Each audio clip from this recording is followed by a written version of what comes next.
दोस्तों वैदिक सभ्यता में देखते हैं आगे प्रशासनिक इकाइयों में क्या है। रत्नी का उल्लेख मिलता है वैदिक सभ्यता में। 12 रत्नी हुए, जिसमें आपके महिषी, पुरोहित, सेनानी और सूतकार, रथी, कम्मादि, ये सब आपके 12 रत्नी हुए। युवराज, यही 12 रत्नी आपके जो राजा के शासनिक या राजा के खास होते थे, वही 12 रत्नी हुए आपके। इसके बाद राज्य अधिकारियों में प्रमुख जिनको स्थान मिला था वो आपके पुरोहित थे और सेनानी थे। पुरोहित में आपके 2 पुरोहित का नाम उल्लेखित है, आपके विश्वामित्र, वशिष्ठ।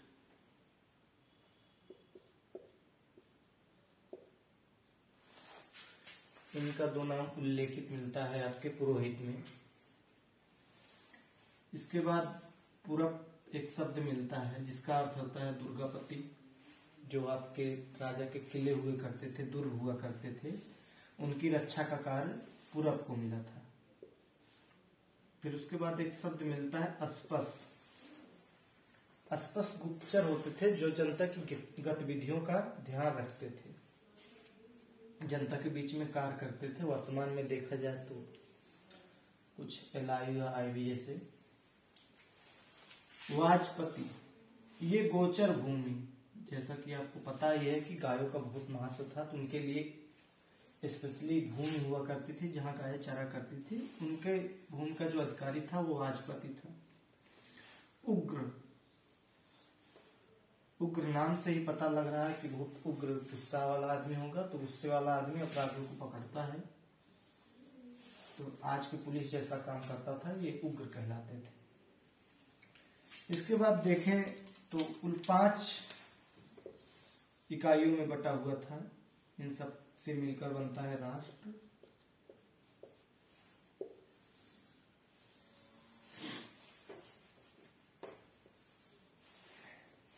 सबसे छोटी इकाई जो आपकी थी परिवार, कुलप, एक परिवार से जो मिलकर बनती थी, ये सबसे प्रशासन की सबसे छोटी इकाई थी।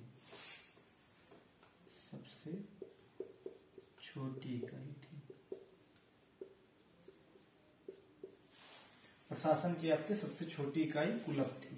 उसके बाद ग्राम, कई परिवारों से मिलकर ग्राम बनता है और ग्राम के जो मुखिया होते हैं उन्हें ग्रामीणी कहा जाता था। और कई ग्रामों से मिलकर विष बनता था।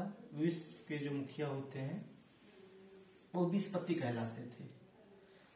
आज के समय में देखा जाए तो ग्राम के जो मुखिया होते हैं मुखिया या प्रधान कहलाते हैं, और कई गांवों के जो मुखिया हैं वो जिला पंचायत सदस्य या जिला पंचायत अध्यक्ष कहलाते हैं। इनसे जो मिलकर बनते हैं वो हमारे जनपति या जन होते हैं, और इन्हीं को राजा या राजन कहा जाता है। आज के समय में देखा जाए तो मुख्यमंत्री जैसा पद था इनका। ये जो त्रिस्तरीय ग्राम पंचायत व्यवस्था चली आ रही है, वैदिक काल से ही चली आ रही है, इसका उल्लेख देख रहे हैं आप लोग, मिल रहा है। और इन्हीं सबसे मिलकर आपका राष्ट्र बनता है।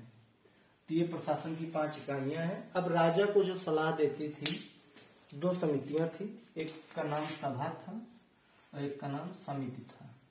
राजा को राजा की सलाहकारी समितियां थी।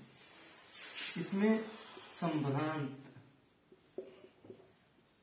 या बड़े लोग बैठते थे, श्रेष्ठ लोग, संभ्रांत व श्रेष्ठ लोग। आज के समय में अगर देखा जाए संभ्रांत व श्रेष्ठ लोग, तो ये कुछ हमारे राज्यसभा जैसे कार्य करती हैं, वर्तमान समय के राज्यसभा जैसे। जबकि समिति ये सामान्य लोगों के लिए था, आम जनता के लिए, यानी लोकसभा मान सकते हैं इसे आज के समय में। सामान्य जनता,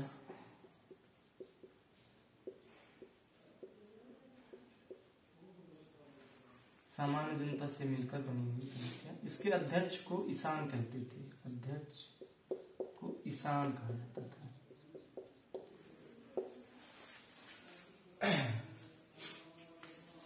और सभा और समिति, सभा व समिति, दोनों में स्त्रियां भाग ले सकती थी, स्त्रियां भाग ले सकती थी और लेती थी, भाग लेती थी।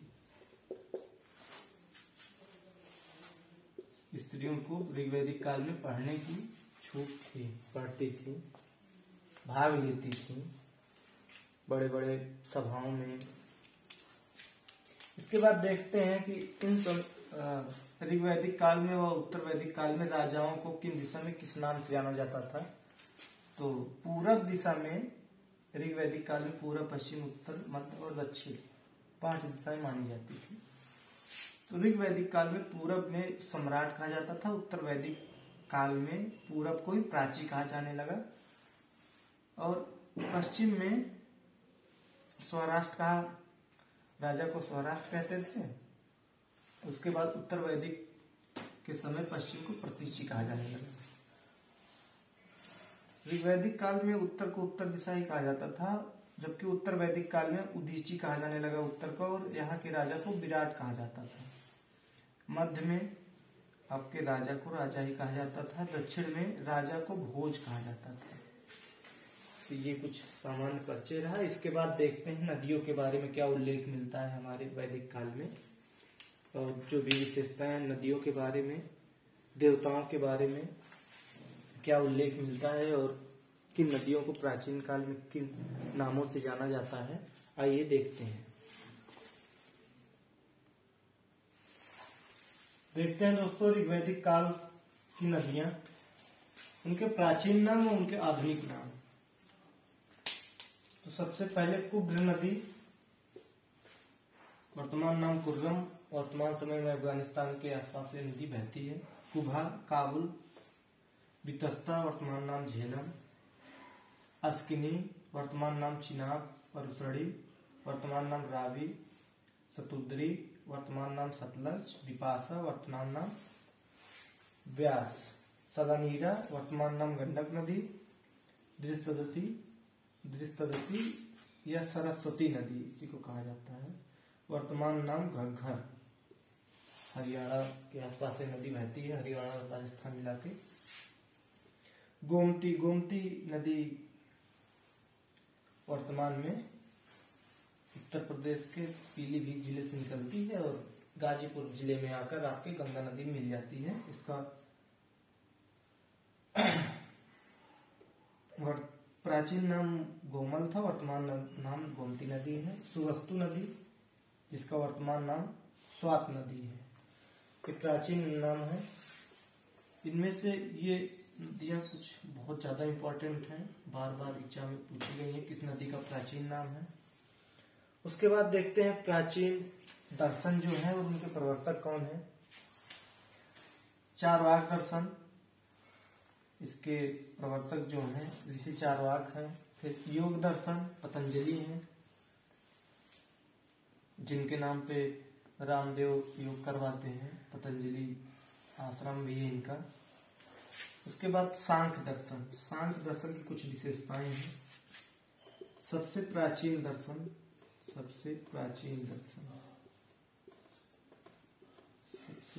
दर्शन आपका सांख्य दर्शन है। इसके अलावा इन्होंने कुल मूल तत्व 25 बताए हैं, 25 मूल तत्व। कपिल मुनि ने सांख्य दर्शन का प्रवर्तन किया और इन्होंने 25 मूल तत्व बताए हैं। इसके अलावा सांख्य दर्शन में ही आपके 3 गुण मिलते हैं। आपके 3 गुण जो हैं रजो, तमो और 3 गुण हैं।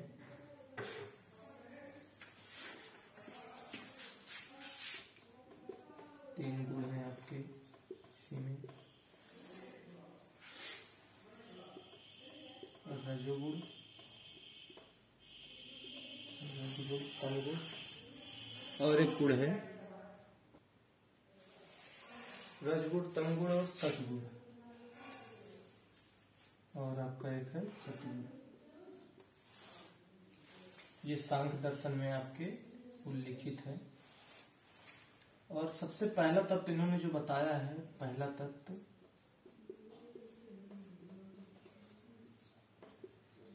प्राकृत को बताए। प्राकृत ही आपका प्रथम तत्व है, पहला तत्व है। ये सांख्य दर्शन के विषय में रहा। उसके बाद आपका न्याय दर्शन है, जिसके प्रवर्तक गौतम ऋषि हैं। उसके बाद आपका पूर्व मीमांसा, जिसके प्रवर्तक जैमिनी। उत्तर मीमांसा, जिसके प्रवर्तक ऋषि बादरायण। वैशेषिक दर्शन है, जिसके प्रवर्तक कणाद ऋषि हैं, या उलोक ऋषि इन्हें कहा जाता है। कणाद ऋषि को भारतीय परमाणुवाद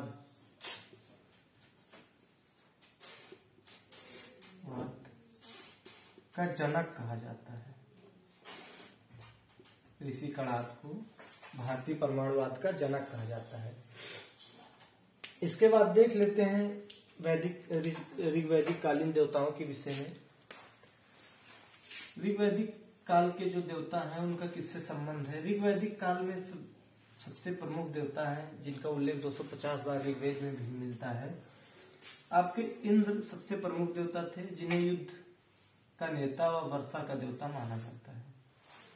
इसके बाद आपके अग्नि देवता हैं, जिन्हें ऋषि व मनुष्यों के बीच मीडिएटर के रूप में जाना जाता है, मध्यस्थता करने के लिए।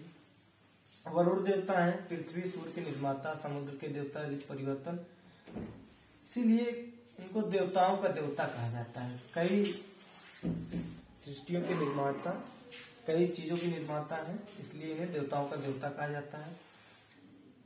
दव देवता, इन्हें आकाश का देवता कहा जाता है। सबसे प्राचीन देवता आपके दव देवता है। सोमरस, जो कि आपके सोमरस सबसे प्रिय पेय रस था आपका सोमरस। देवताओं का सबसे प्रिय पेय रस था आपका सोमरस। जबकि सोम देवता जो हैं ये वनस्पति या पेड़ पौधाओं के संबंध रखते हैं इनके साथ। उषा प्रगति एवं उत्थान के देवता। अश्विनी विपत्तियों को हरने वाला। पूषण पशुओं का देवता। इन्हें ही शूद्रों का देवता भी कहा जाता है। शूद्रों का देवता। एग्जाम में बार बार क्वेश्चन पूछा गया है। विष्णु विश्व के संरक्षक व पालनकर्ता के रूप में जाने जाते हैं। मारुत हवा की पर्यायवाची है। आंधी व तूफान के देवता आपके मारुत हैं। दोस्तों इसके बाद देखते हैं कि जो ऋग्वैदिक काल नदियां हैं, इनका उल्लेख कहाँ और कौन सी नदियों का कितनी बार मिला है। तो आपके ऋग्वैदिक सभ्यता में, ऋग्वैदिक काल में सरस्वती नदी सबसे महत्वपूर्ण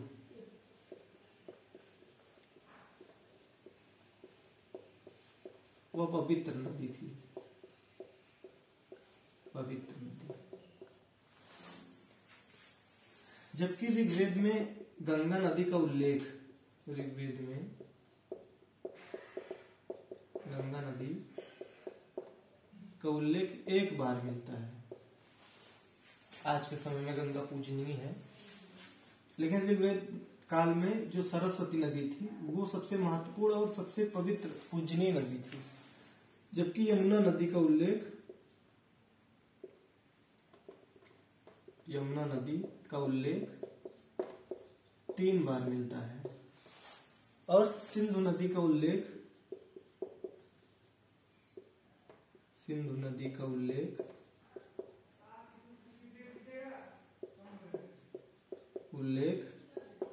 सर्वाधिक बार मिलता है।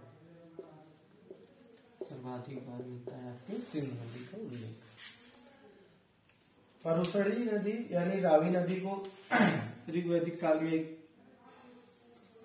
इतिहास के लिए जाना जाता है। यहाँ 10 राग का युद्ध हुआ था। 10 राग का युद्ध, जो भारतवंशी राजा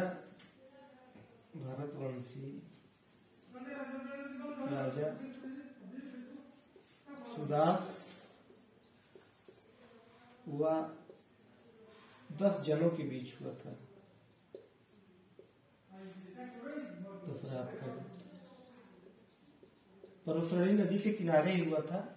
भरतवंशी राजा सुदास व 10 जनों के बीच हुआ था और इसमें सुदास विजयी हुए थे। सुदास विजयी, इसका उल्लेख मिलता है हमें ऋग्वेद के 7वें मंडल में। इसका उल्लेख हमें मिलता है ऋग्वेद के 7वें मंडल में। दोस्तों, ये कुछ परिचय रहा आपका वैदिक सभ्यता से। आइए देख लेते हैं उत्तर वैदिक सभ्यता में क्या क्या परिस्थितियां बदली और क्या क्या परिवर्तन आए, देख लेते हैं।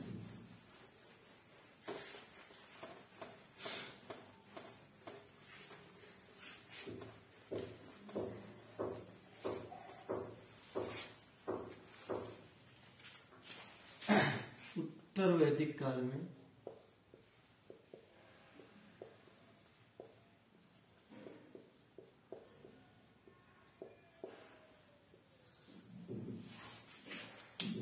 सर्वप्रथम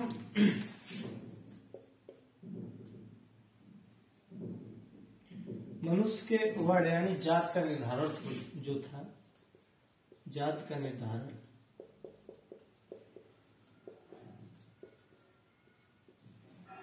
जन्म के आधार पर होने लगा।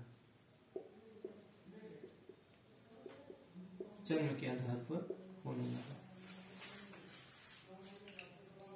इसी समय उत्तर वैदिक काल में प्रमुख देवता जो थे, प्रमुख देवता आपके प्रजापति बन गए, जबकि ऋग्वैदिक काल में आपके प्रमुख देवता इंद्र भगवान थे। इसी समय गोत्र का जन्म हुआ, गोत्र की उत्पत्ति आपके ऋग्वैदिक काल में ही, उत्तर वैदिक काल में ही गोत्र की उत्पत्ति हुई। जात का निर्धारण या जो चतुस्वर्ण यानी चारों वर्णों के बारे में उल्लेख मिलता है ऋग्वेद के 10वें मंडल में, पुरुष सूक्त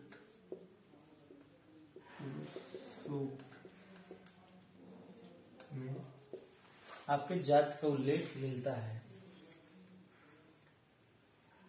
प्रमुख देवता आपके प्रजापति हो गए और निष्क व शतमान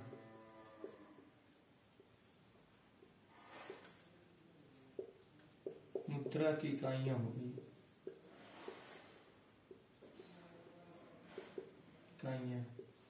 निष्क व शतमान आपके मुद्रा की इकाइयां हो गई।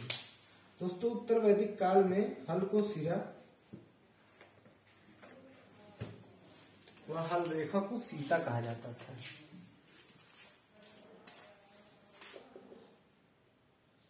हल को सिरा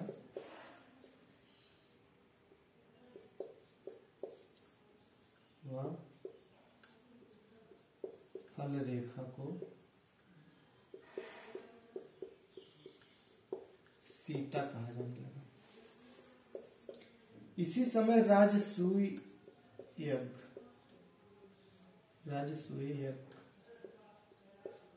का प्रचलन आरंभ हुआ। राजसूय यज्ञ देखा ही होगा आपने कि एक घोड़ा राज्याभिषेक के समय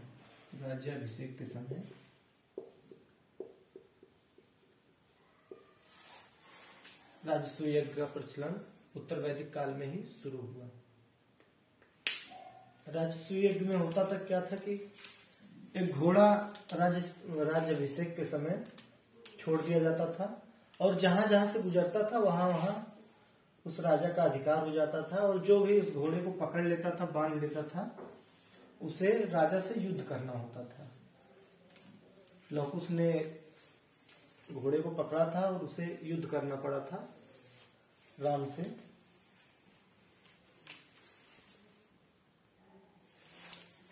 इसके अलावा एक शब्द का उल्लेख मिलता है वेकनाट। वेकनाट शब्द, वेकनाट यानी सूदखोर, जो ब्याज पर उधार पैसे देता था।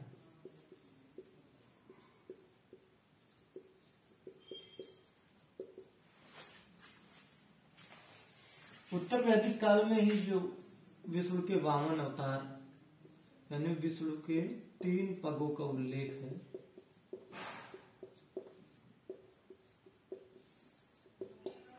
वो आपके उत्तर वैदिक काल में ही मिलता है। उत्तर वैदिक काल में ही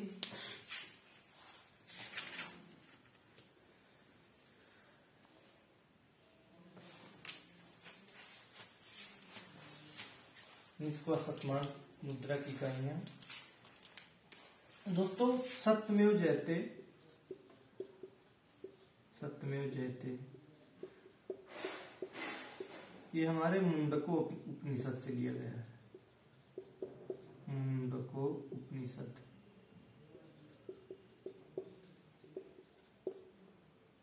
से लिया गया, भारत का आदर्श वाक्य है। और इसी मुंडको उपनिषद में ही यज्ञ की जो तुलना की गई है, यज्ञ की तुलना